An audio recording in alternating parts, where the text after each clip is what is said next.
এর নাম ফারুক।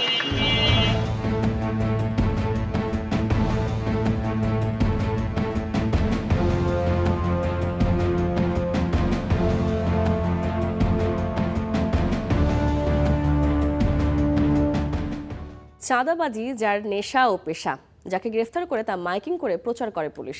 আর কারাগারও যেন তার কাছে কিছুদিনের বিশ্রামাগার মাত্র। আইনকে বৃদ্ধাঙ্গুলি দেখিয়ে চলা সেই মানুষটির নাম মোহাম্মদপুরের আলোচিত চাঁদাবাজ ফারুক ওরফে কাইল্লা ফারুক। আইনের ফোকর গোলে ফারুকদের দৌরাত্ম্য জনজীবনে যে নাভিশ্বাস তৈরি করছে তাই জানাচ্ছেন নিবি সাহা। সুন্দর কর্মপরিবেশ। বুধবার রাতে ঢাকার কেরানীগঞ্জে ওয়্যারহাউসে কাজ করছিলেন একটি কুরিয়ার সার্ভিসের কর্মীরা। এ সময় আক্রমণাত্মক ভঙ্গিতে সেখানে ঢোকে একদল লোক। আঙুল উঁচিয়ে কর্মীদের হুমকি দিতে দেখা যায় সাদা শার্ট পরিহিত এক ব্যক্তিকে। ঘণ্টাখানেক পরের ঘটনা, ওই কুরিয়ারের পণ্যবাহী গাড়ি বসিলা ব্রিজ পার হওয়ার সময় হামলার শিকার হয়। প্রশ্ন ওঠে, হুমকি এরপর হামলা, কে ওই সাদা শার্ট পরিহিত ব্যক্তি? তবে নাম জানলেও আতঙ্কে সেই নাম মুখে নিতে চান না কেউই। আমি স্টেটমেন্ট দিলাম, আধা ঘন্টা পর অ্যারেস্ট হয়ে 2 মাস পর আপনাকেই পাবো না, আপনাকেই পাবো, আমাকেই পাবেন না আপনারা। ভয়কে জয় করে সেই ব্যক্তির পরিচয় ও চাঁদাবাজি নিয়ে মুখ খোলেন এই ভুক্তভোগী। তবে তা পরিচয় গোপন রেখে তিনি জানান, নিজের 20 জন লোককে চাকরি দেওয়ার দাবির পাশাপাশি পুরানো টায়ার বিক্রির জন্য চাপ দেয়া সাদা শার্টের ওই ব্যক্তির নাম চাঁদাবাজ ফারুক, যার কথা না শুনলেই হামলার শিকার হতে হয়, যেমনটা হয়েছে কুরিয়ারের ক্ষেত্রে। গতকালকে তার ডিমান্ড ছিল তার 40টা ড্রাইভারের পর দিতে হবে অ্যাট এ টাইম।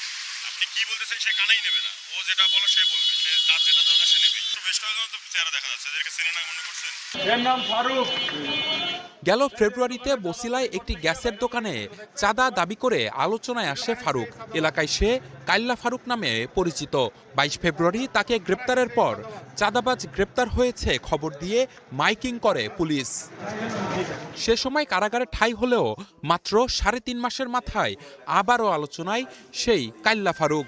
আমরা ধরলাম, তাকে আটকাইলাম, সে আবার বের হয়ে এসে আবার চাঁদাবাজি শুরু করলো। এই কষ্টের কথা আমরা কাকে বলবো? আইনশৃঙ্খলা বাহিনী বলছে, অভিযানে গ্রেপ্তার হলেও আইনের ফাঁকফোকর দিয়ে বেরিয়ে যাচ্ছে ছিনতাইকারী ও চাঁদাবাজরা।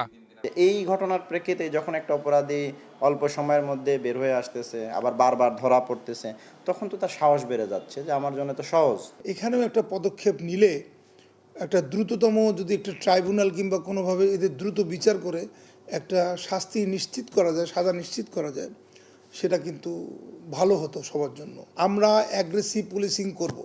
কেরানীগঞ্জে ওয়্যারহাউসের ঘটনায় কেরানীগঞ্জ মডেল থানায় অভিযোগ দিয়েছে প্রতিষ্ঠানটি।